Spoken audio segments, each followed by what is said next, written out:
L'employé de l'agent de change. Écrit par Sir Arthur Conan Doyle et interprété par Mathieu Curtil.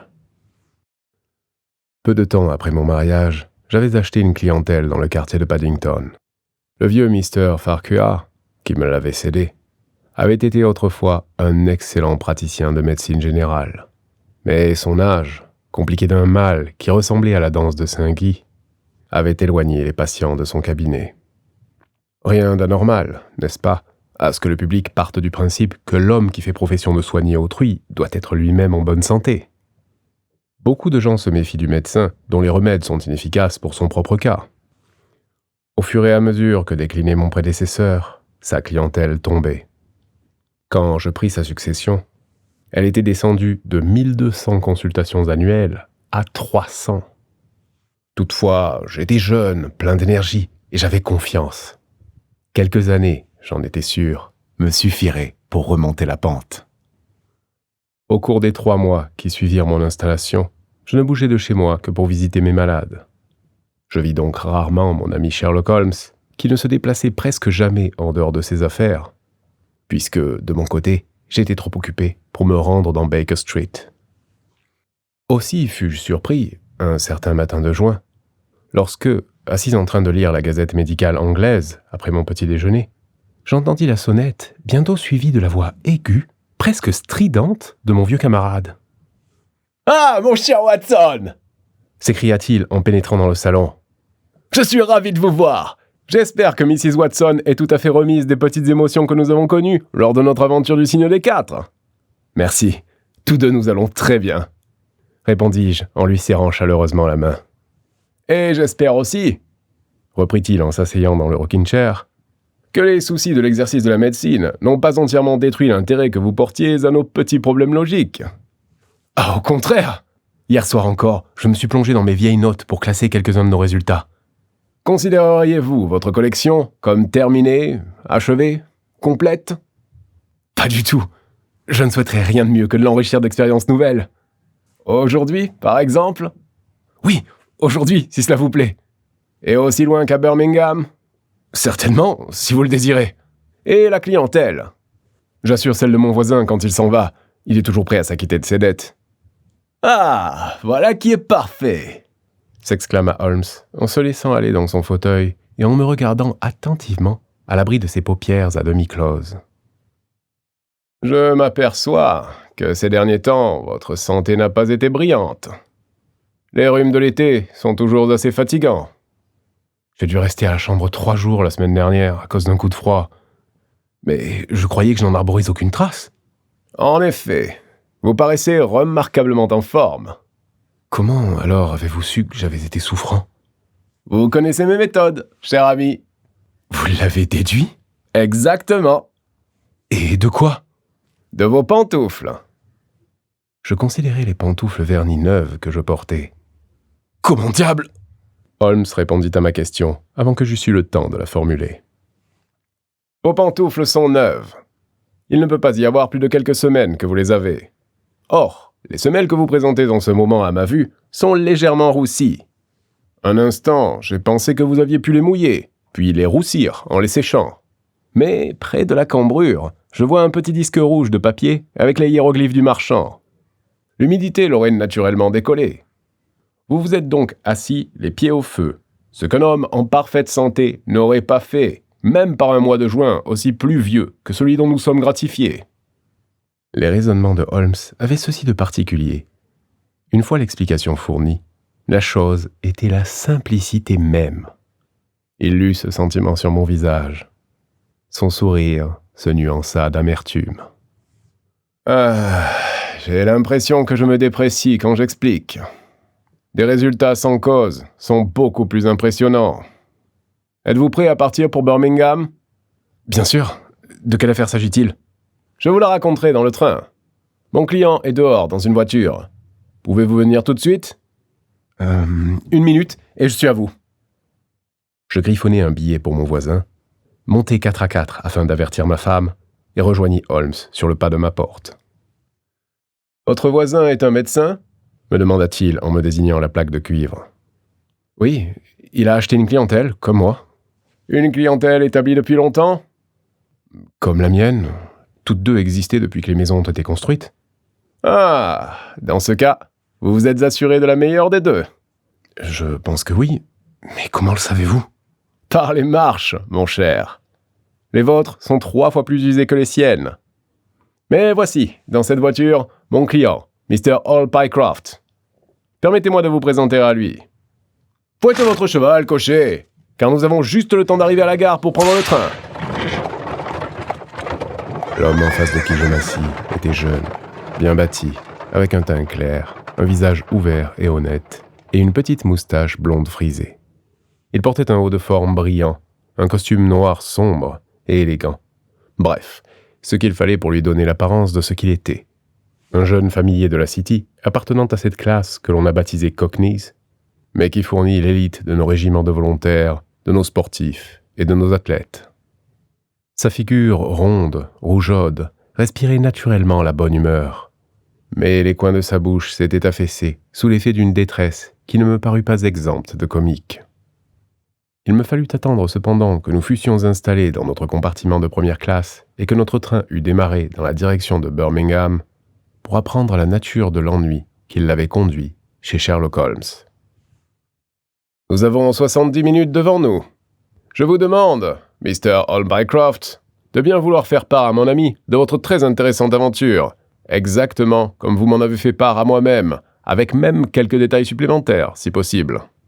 Cela me sera utile d'entendre à nouveau la succession des faits. Il s'agit d'un cas, Watson, peut-être parfaitement creux, mais qui du moins présente ces caractéristiques sortant de l'ordinaire qui vous sont aussi chères qu'à moi. Maintenant, Mr. Pycroft, je ne vous interromprai plus. » Notre jeune compagnon me regarda avec une lueur de malice dans les yeux.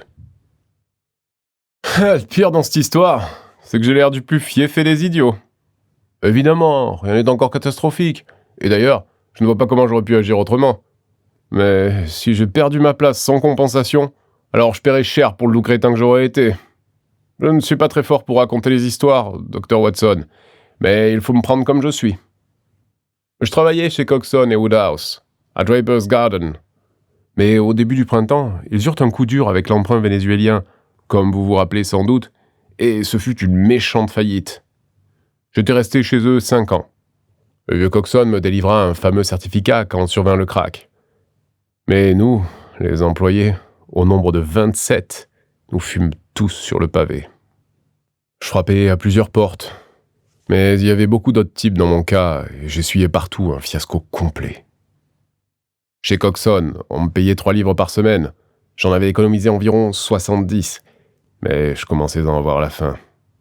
J'étais quasiment à sec. C'était tout juste si je pouvais acheter des timbres pour écrire aux petites annonces et des enveloppes pour y coller mes timbres. J'avais trouvé mes semelles à force de monter les escaliers des bureaux. Toujours rien en vue. Finalement, je sus qu'il y avait une place libre chez Mawson et Williams, le grand agent de change de Lombard Street. Les histoires de bourse, ça n'est peut-être pas votre rayon, mais je peux vous garantir que Mawson et Williams comptent parmi les maisons très prospères de Londres. À l'annonce qui avait paru, il fallait répondre par lettre. J'envoyai mon certificat et mon curriculum vitae, mais sans grand espoir. Par retour du courrier, je reçus une réponse m'informant que si je me présentais le lundi suivant, je pourrais immédiatement entrer en fonction, à condition que mon aspect extérieur fût satisfaisant. Personne ne sait comment ces choses-là se décident, mais il y en a qui affirment que le directeur se contente de plonger sa main dans le tas et de prendre le premier nom qui sort. En tout cas, le mien était sorti. Rien ne pouvait me faire davantage plaisir. Pour appointement de début, on me proposait 1 livre de plus par semaine que chez Coxon, avec des fonctions à peu près analogues. Et maintenant, j'en viens à la partie bizarre de mon histoire. Je logeais en garni sur la route de Hampstead, 17 Potters Terrace. Bon, le soir même du jour où j'avais reçu ma promesse d'emploi, je fumais un cigare, le cœur en paix, lorsque la propriétaire monta dans ma chambre avec une carte de visite sur laquelle je lus « Arthur Piner, agent financier ». Je n'avais jamais entendu parler de ce Piner, et je me demandais bien ce qu'il pouvait me vouloir. Mais naturellement, je le fis monter. Le voilà qui entre. Taille moyenne, cheveux bruns, yeux noirs, barbe noire, avec un je ne sais quoi d'un peu juif dans le nez. Il a des manières vives, il parle bref, comme un mister qui connaît la valeur du temps. « Mister Hope Bycroft, je crois. »« Oui, sir. » Je lui avance une chaise. « Vous étiez récemment chez Coxon et Woodhouse. »« Oui, sir. »« Et engagé maintenant chez Mawson. »« Exact. »« Bon, voilà. J'ai entendu quelques histoires peu banales sur vos capacités financières. Vous vous rappelez Parker, le directeur de Coxon. Il était intarissable à votre sujet. » Évidemment, j'ai été bien aise de l'entendre. Au bureau, j'avais toujours bien travaillé, mais je n'aurais jamais cru que, dans la City, on parlait autant de moi. « Vous avez une bonne mémoire ? » ?»« Assez. »« Êtes-vous demeuré en contact avec la bourse pendant que vous n'avez pas travaillé ? » ?»« Oui, tous les matins, je lis la cote des valeurs. »« Voilà qui dénote une réelle application ! Voilà comment on s'enrichit ! Vous ne m'en voudrez pas si je vous mets à l'épreuve, n'est-ce pas ? À combien aujourd'hui les Ayrshire ? 105 contre 105, un quart. Et le consolidé Nouvelle-Zélande ? 104. Et les Broken Hills anglais ? 7 contre 7 et 6. Merveilleux ! S'exclame-t-il en levant les bras. Exactement ce que j'aurais répondu. Mon garçon, vous êtes bien calé pour prendre une place d'employé chez Mawson. Cette explosion m'étonne, comme vous pouvez le penser. Ma foi, dis-je à M. Piner, d'autres gens ne m'apprécient pas autant que vous. J'ai dû me bagarrer dur avant de trouver ce job, et je suis rudement content de l'avoir obtenu. Pah, mon cher, vous devriez voler plus haut, voyons. Vous n'êtes pas dans votre vraie sphère. Moi, ce que je vous offre est peu de choses par rapport à vos capacités, mais par rapport à ce que vous offre Mawson, c'est le jour à côté de la nuit. Dites-moi, quand vous présentez-vous chez Mawson ? Lundi ? Je parierais bien une petite somme que vous n'irez pas chez Mawson. Pas chez Mawson ? Non, sir. Lundi, vous serez directeur commercial de la société de quincaillerie Franco-Midland SARL, qui groupe 134 succursales dans les villes et villages de France, sans compter celles de Bruxelles et de San Remo. Mais je n'en ai jamais entendu parler. Rien d'étonnant. Tout cela a été tenu très secret. Le capital a été entièrement souscrit par des particuliers. C'est une trop jeune affaire pour y admettre le public. Mon frère, Harry Piner, est l'animateur et l'administrateur délégué. Il savait que j'étais dans le bain, et il m'a demandé de lui trouver un brave type, pas cher. C'est-à-dire un homme jeune, actif, plein de mordant, d'énergie. Parker m'a parlé de vous. Voilà pourquoi je suis ici ce soir. Nous ne pouvons vous offrir qu'un salaire de misère. 500 pour débuter. 500 livres par an ? Seulement pour commencer. Mais vous aurez une commission de 1% sur toutes les affaires enlevées par vos agents. Et vous pouvez me croire, cette commission doublera votre salaire. Et je ne connais rien à la quincaillerie. Mon garçon, vous vous y connaissez en chiffres. J'ai des bourdonnements dans la tête. Je voudrais bien rester calme et tranquille sur ma chaise, mais c'est difficile. Soudain, un petit frisson de doute me chatouille. Il faut que je sois franc avec vous. Mawson ne m'offrait que 200 livres, mais Mawson est une affaire sérieuse, sûre. En réalité, je sais si peu de choses sur votre société que... Oh, parfait, bravo! Vous êtes exactement l'homme qu'il nous faut. Oh, on ne vous la fait pas, vous. Hein. Oh, vous avez bien raison. Tenez, voici un billet de 100 livres. Si vous pensez que nous pouvons nous entendre, vous n'avez qu'à le glisser dans votre poche. Ce sera une avance de votre salaire. C'est fort généreux de votre part. Quand dois-je débuter dans mon nouvel emploi ? Soyez à Birmingham demain à 1h. J'ai dans ma poche une lettre que vous remettrez à mon frère. Vous le trouverez au 126B, Corporation Street, où sont situés les bureaux provisoires de la société. Naturellement, c'est lui qui vous confirmera votre engagement. Mais, entre nous, l'affaire est conclue. Vraiment, je ne sais pas comment vous exprimer ma gratitude, Mr. Piner. Mais pas du tout, mon garçon. Vous n'avez que ce que vous méritez. Il y a une ou deux choses, de simples formalités, que je voudrais régler avec vous. Avez-vous une feuille de papier ici ? Bon. Écrivez. Je, sous-signé, déclare accepter les fonctions de directeur commercial à la société de quincaillerie Franco-Midland contre des appointements minima de 500 livres. Je fais ce qu'il demande et il met le papier dans sa poche. Encore un autre détail. Qu'avez-vous l'intention de faire avec Mawson ? Dans ma joie, j'avais complètement oublié Mawson. Je vais écrire une lettre de démission. Voilà précisément ce que je ne veux pas. Figurez-vous que je me suis disputé à propos de vous avec le directeur de Mawson. J'étais monté lui parler de vous, et il a été très désagréable, insultant même. Il m'a accusé de vouloir vous embobeliner pour vous faire quitter sa firme. À la fin, j'ai presque perdu mon sang-froid, et je lui ai lancé « Si vous voulez de bons employés, il faut les payer un bon prix !» Il m'a répondu « Il préférait avoir notre petit salaire plutôt que le vôtre !»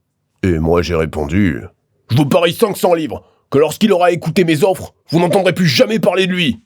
Et il m'a dit « Êtes tenu ! Nous l'avons ramassé dans le ruisseau, il ne nous lâchera pas de sitôt !» Voilà ses propres paroles.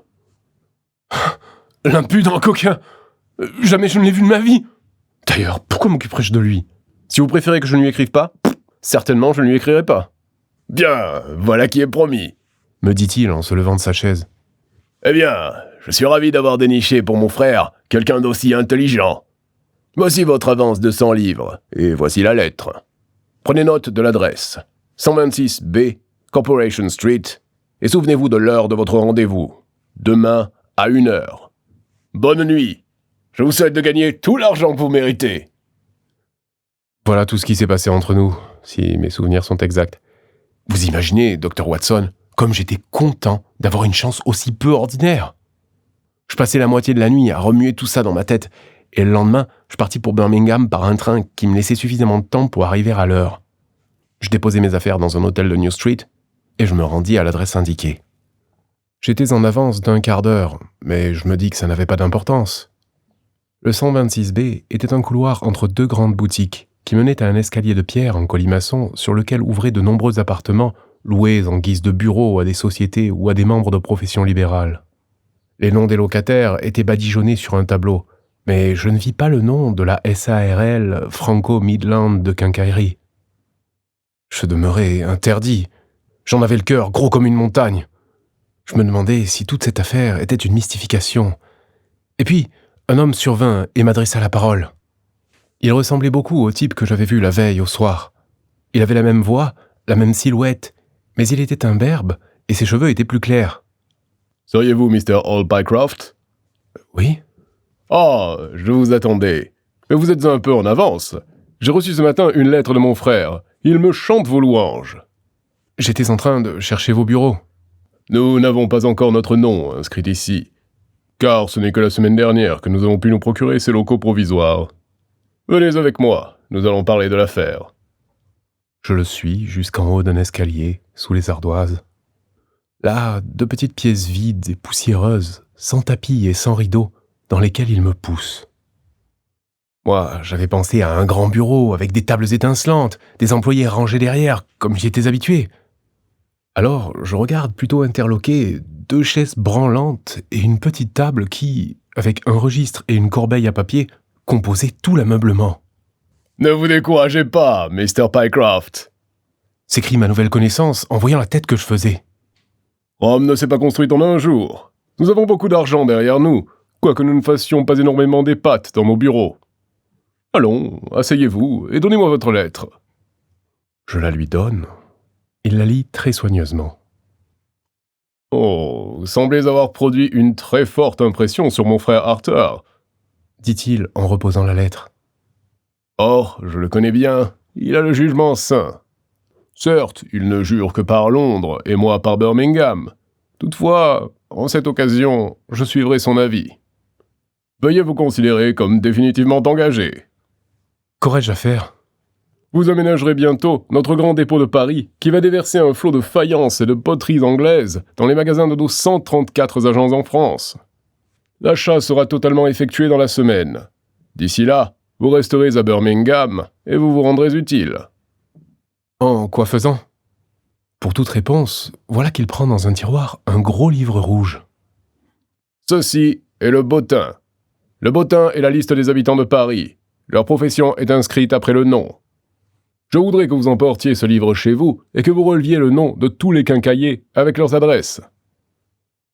Cela me servirait beaucoup d'avoir cette liste. Sûrement, il en existe déjà dans des annuaires, non ? On ne peut pas se fier à elle. Leur système est différent du nôtre. Mettez-vous là-dessus et venez m'apporter vos listes lundi prochain à midi. Au revoir, Mr. Pycroft. Si vous continuez à montrer du zèle et de l'intelligence, vous trouverez que la société est un bon patron. » Je rentre à l'hôtel avec sous le bras le gros livre rouge et, dans le cœur, des sentiments fort contradictoires. D'un côté, je suis définitivement engagé et j'ai 100 livres en poche. De l'autre, l'aspect des bureaux, l'absence du nom sur le tableau et d'autres détails qui auraient frappé un homme d'affaires m'ont fâcheusement impressionné sur la situation de mes employeurs.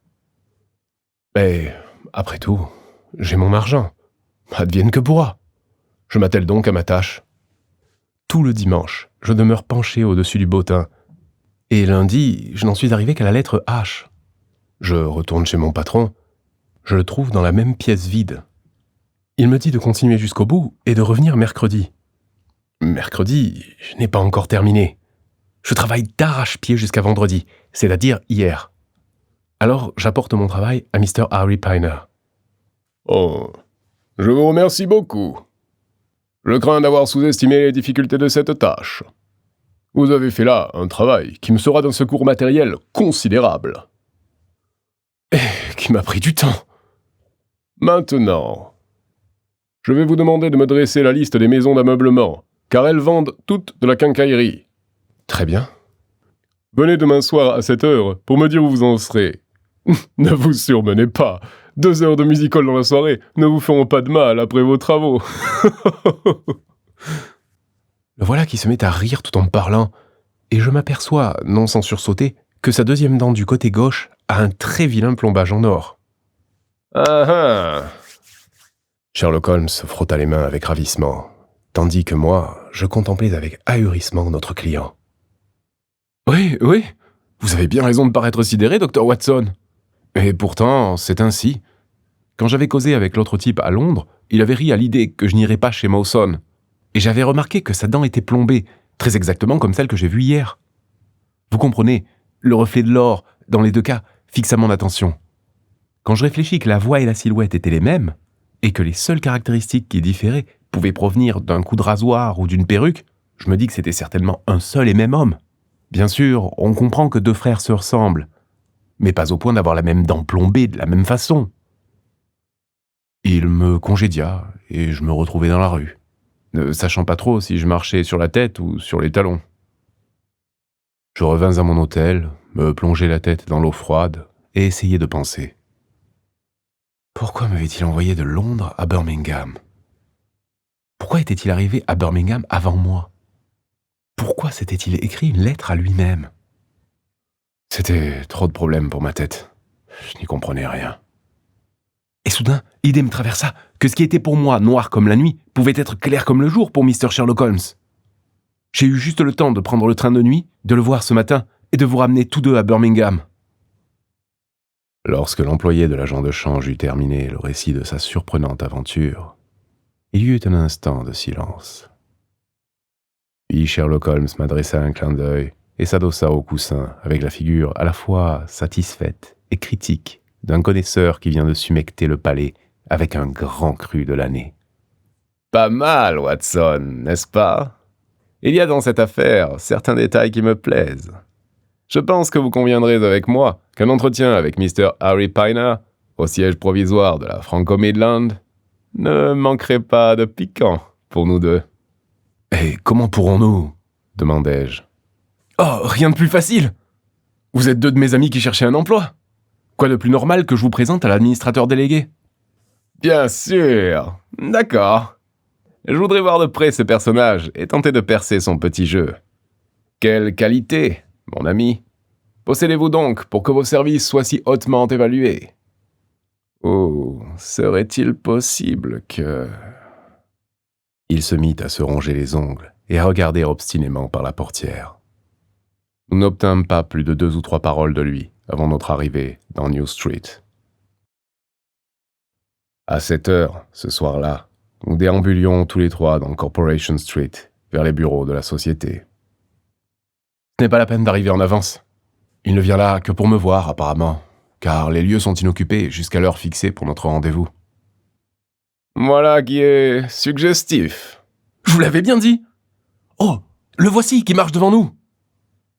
Il nous désigna un homme plutôt petit, blond, bien habillé, qui se hâtait sur l'autre trottoir.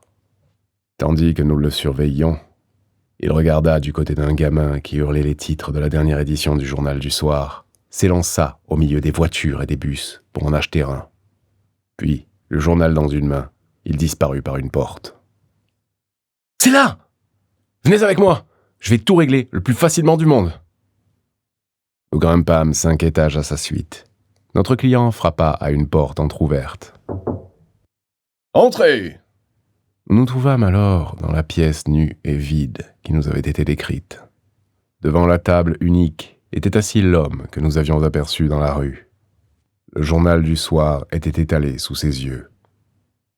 Quand il leva la tête, il me sembla que je n'avais jamais vu de visage portant autant de signes d'accablement et de quelque chose au-delà de l'accablement, d'une horreur telle que peu de gens en éprouvent au cours de leur existence. Son front était luisant de sueur, ses joues avaient la couleur blanchâtre d'un ventre de poisson. Dans ses yeux brillait un sauvage regard fixe. Il regarda son employé comme s'il ne le reconnaissait plus. Et je constatai, d'après l'étonnement qu'exprimait la figure de notre guide, que cette contenance n'était pas du tout celle à laquelle il l'avait habitué. « Vous paraissez souffrant, Mr. Piner. »« Oui, je me sens pas très bien. » Il passa sa langue sur ses lèvres avant de demander. « Quels sont ces messieurs que vous avez amenés avec vous ?»« L'un est Mr. Harris, de Bermondsey, et l'autre Mr. Price, de cette ville. Ce sont 2 amis à moi, des hommes d'expérience. Mais ils sont chômeurs depuis quelque temps, et ils espéraient que, peut-être, vous pourriez utiliser leurs capacités dans la société. »« Bien possible, fit Mr. Piner avec un sourire affreux à voir. « Oui, nous pourrions sans doute faire quelque chose pour vous. Quelle est votre spécialité, Mr. Harris ?»« Je suis comptable. »« Ah, nous aurons justement besoin d'un teneur de livres. Et vous, Mr. Price ?»« Employé de bureau. »« J'ai tout lieu d'espérer que la société pourra vous engager. Je vous le ferai savoir dès que nous serons entrés dans la voie des décisions. Maintenant, je vous prie de me laisser. Pour l'amour de Dieu, laissez-moi seul !» Ces derniers mots avaient jailli de sa bouche, comme si la contrainte qu'il avait visiblement exercée sur lui-même avait brusquement volé en éclats. Holmes et moi échangeâmes un regard, et Hall Pycroft fit un pas vers la table. « Vous oubliez, Mr. Piner, que vous m'avez donné rendez-vous ici pour que je reçoive vos instructions. » Certainement, Mr. Pycroft, certainement. Vous pouvez attendre un moment. Il n'y a pas de raison pour que vos amis n'attendent pas avec vous.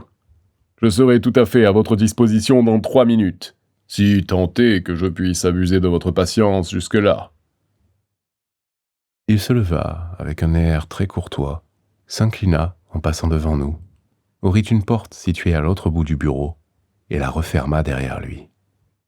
Qu'est-ce que cela veut dire ? Va-t-il nous filer entre les doigts ? Impossible ! Pourquoi ? Cette porte donne sur une pièce intérieure. Sans issue ? Sans autre issue que la porte. Est-elle meublée ?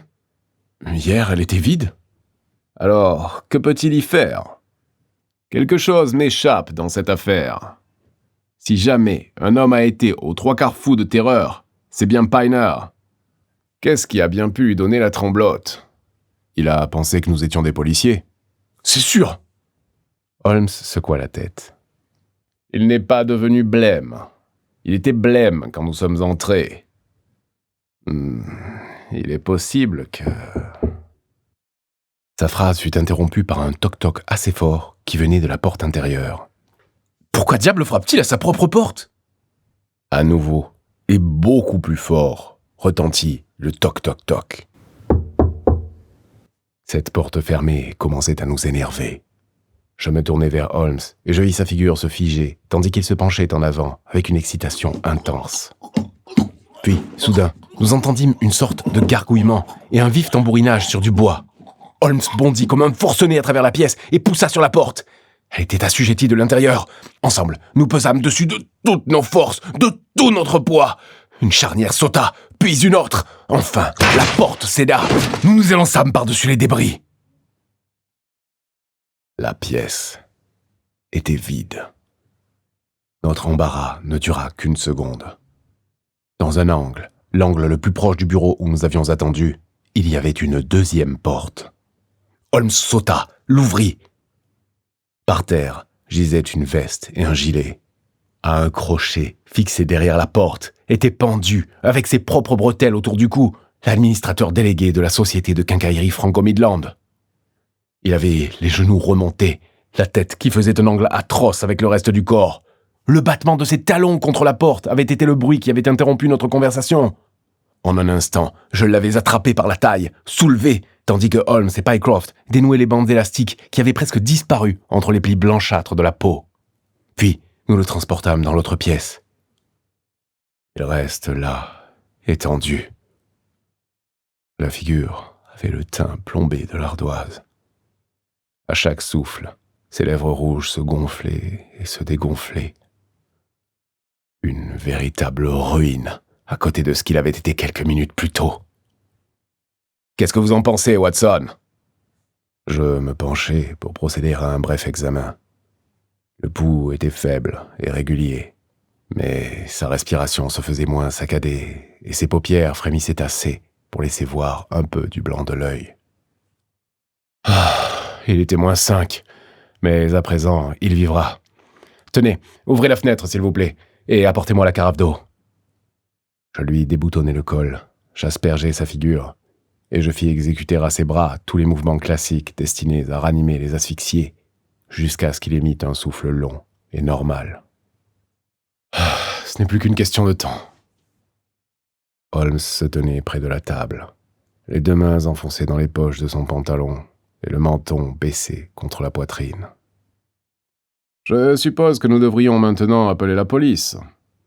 Pourtant, j'avoue que je préférerais remettre aux policiers une affaire complètement élucidée. »« Tout ça, c'est énigme et compagnie !» s'écria Pycroft en se grattant la tête. « Pourquoi voulait-il me faire monter et me garder ici? Et puis... » Tout est devenu assez clair, sauf ce dernier geste subi. « Vous comprenez donc le reste ?»« Le reste est l'évidence même. Qu'est-ce que vous en dites, Watson ?» Je haussai les épaules. « Moi, je n'y comprends rien. »« Oh, voyons. Si vous considérez les premiers éléments, ils ne mènent qu'à une seule conclusion. Quelle est votre théorie, alors ? Toute l'affaire repose sur 2 points. Le premier, c'est la déclaration qu'on fait écrire à Pycroft et par laquelle celui-ci entre au service de cette absurde société. Vous ne voyez pas son importance ? Je crains que non. Allons ! Pourquoi en avait-il besoin ? Pas pour la bonne règle, car ces sortes d'arrangements sont habituellement verbaux. En quel honneur y aurait-il eu une exception ? Ne voyez-vous pas, mon jeune ami, qu'il était très désireux d'obtenir un spécimen de votre écriture et que c'était pour eux le seul moyen de l'avoir ? Mais pourquoi ? D'accord, pourquoi ? Quand nous aurons répondu à ce pourquoi, nous aurons progressé vers la solution de notre petit problème. Quelqu'un voulait apprendre à imiter votre écriture, et il lui fallait auparavant s'en procurer un exemplaire. Et maintenant, si nous passons au 2e point, nous découvrons que chacun éclaire l'autre. Le 2e point est celui-ci. Piner vous demande de ne pas démissionner de votre emploi. Piner veut laisser croire au directeur de Mawson qu'un Mr. Hall Pycroft, qu'il n'a jamais vu, prendra son service lundi matin. Oh mon Dieu, quelle inaudibilité ! À présent, mesurez-vous l'importance de votre déclaration manuscrite ? Supposez que quelqu'un prenne votre place, et que ce quelqu'un ait une écriture très différente de celle par laquelle vous avez posé votre candidature. La supercherie aurait été éventée. Mais entre-temps, le coquin a appris à vous imiter. La situation était donc bien assurée, car je présume que personne dans les bureaux ne vous avait jamais vu. Personne ? Parfait. Naturellement, il était du plus haut d'intérêt de vous empêcher de trop réfléchir là-dessus, comme de vous éviter tout contact, vous permettant d'apprendre que vous aviez un double qui travaillait chez Mawson. Voilà pourquoi ils vous ont donné une jolie avance sur vos appointements et expédié dans les Midlands, où ils vous accablèrent de travail pour que vous ne puissiez pas vous rendre à Londres et compromettre leur petite combinaison. Tout cela est assez simple. Mais pourquoi cet homme ferait-il semblant d'être son propre frère ? Mais c'est également fort clair. Dans ce complot, ils sont évidemment deux. L'autre est en train de se faire passer pour vous au bureau. Celui-ci a joué le rôle de vous engager. Et puis il a trouvé qu'il ne pourrait pas vous dénicher un patron sans mettre une troisième personne dans le secret. Ce à quoi il ne tenait pas du tout. Il a donc modifié son aspect extérieur, du mieux qu'il a pu, et il a attribué cette ressemblance, que vous deviez évidemment remarquer, à un air de famille. Mais par chance, il y a eu le plombage en or. Sinon, vous n'auriez sans doute rien soupçonné. Hall Pycroft dressa en l'air ses mains jointes. Oh, Seigneur! Mais pendant que je jouais l'imbécile ici, que fabrique notre Hall Pycroft chez Mawson? Que devons-nous faire, Mr. Holmes? Dites-moi quoi faire! Il faut télégraphier chez Mawson. Le samedi, il ferme à midi. N'importe. Il peut y avoir un concierge ou un gardien. Ah oui! Ils emploient un gardien en permanence à cause des valeurs qu'ils détiennent dans leur coffre. Je me rappelle en avoir entendu parler dans la City. Très bien. Nous allons télégraphier au gardien pour savoir si tout se passe bien et si un employé à votre nom travaille dans l'établissement. Cela est assez clair. Par contre, ce qui l'est moins, c'est pourquoi l'un des coquins, du seul fait qu'il nous voit, quitte cette pièce et va aussitôt se pendre à côté. Le journal, grinça une voix derrière nous. Le coquin en question, tout blanc, s'était mis sur son séant. On aurait dit un spectre. La raison commençait à réapparaître dans ses yeux. Il frictionnait nerveusement le large sillon rouge creusé autour de son cou. Le journal, bien sûr! Idiot que je suis! J'étais tellement axé sur notre visite que pas un instant je n'ai pensé au journal. Naturellement, c'est dans le journal que nous trouverons la clé de l'énigme. Il l'étala sur la table et un cri de triomphe s'échappa de ses lèvres. Ha! Regardez, Watson! C'est un journal de Londres, l'une des premières éditions de l'Evening Standard. Voici ce qui nous manquait. Regardez les titres. Un crime dans la City. On assassine chez Mawson et Williams. Un gigantesque coup monté. Capture du criminel. Allez, Watson, nous sommes tous également anxieux de savoir. Alors, s'il vous plaît, lisez l'article à haute voix. D'après son emplacement dans le journal, il s'agissait de l'affaire la plus importante de la capitale. Une formidable tentative de brigandage, qui se solde par la mort d'un homme et la capture du criminel, a eu lieu cet après-midi dans la City. Depuis quelque temps, Mawson et Williams, les agents de change bien connus, assumaient la garde de valeurs dont le total dépassait 1 million de livres sterling. Le directeur était si conscient de la responsabilité qui lui incombait, en raison des grands intérêts en jeu, des coffres-forts dernier modèle avaient été mis en service et qu'un surveillant armé montait la garde nuit et jour dans le bâtiment. Il est établi que la semaine dernière, un nouvel employé du nom de Hall Pycroft fut engagé par la société. Ce Pycroft, en définitive, n'était autre que Beddington, le célèbre faussaire et cambrioleur qui, en compagnie de son frère, venait de purger un emprisonnement de 5 ans. Par des moyens qui n'ont pas encore été précisés, il parvint à obtenir sous un faux nom une situation dans l'établissement. Il l'utilisa à prendre des empreintes de diverses serrures et à connaître l'emplacement de la chambre forte et des coffres. Chez Mawson, les employés quittent leur travail le samedi à midi. Le sergent Tucson, de la police de la City, fut donc plutôt surpris de voir quelqu'un muni d'un sac de voyage descendre les marches à 1h20. Ses soupçons s'éveillèrent. Le sergent suivit son homme. Avec l'aide de l'agent Pollock, il réussit, en dépit d'une résistance désespérée, à l'arrêter. Immédiatement, il apparut qu'un vol audacieux et considérable avait été commis. Près de 100 000 livres de bons des chemins de fer américains, plus une grosse quantité d'autres titres, furent inventoriés dans le sac. L'examen des lieux amena à la découverte du corps du malheureux gardien, plié en deux et enfoncé dans le plus grand des coffres, où il n'aurait pas été trouvé avant lundi si le sergent Tucson n'avait pas manifesté autant de zèle que de courage. Le crâne de la victime avait été fracassé par un coup de tisonnier asséné par derrière. Sans aucun doute, Beddington avait pu entrer en simulant d'avoir oublié quelque chose. Il avait tué le gardien, dévalisé le gros coffre, mis le cadavre à la place des valeurs, et il se disposait à partir avec son butin. Son frère, qui est habituellement son associé, n'apparaît pourtant pas dans cette affaire, du moins d'après ce qu'on peut en dire aujourd'hui. Mais la police enquête afin de savoir où il se tient actuellement. Eh bien, nous pouvons épargner à la police quelques difficultés de ce côté-là, fit Holmes, en lorgnant vers le corps recroquevillé près de la fenêtre. La nature humaine est un étrange composé, Watson. Voyez, comme un bandit doublé d'un assassin peut susciter assez d'affection pour que son frère tente de se suicider quand il apprend que la corde l'attend. Mais nous n'avons pas le choix. Le docteur et moi monterons la garde, Mr. Pycroft, pendant que vous pousserez la complaisance jusqu'à aller prévenir la police.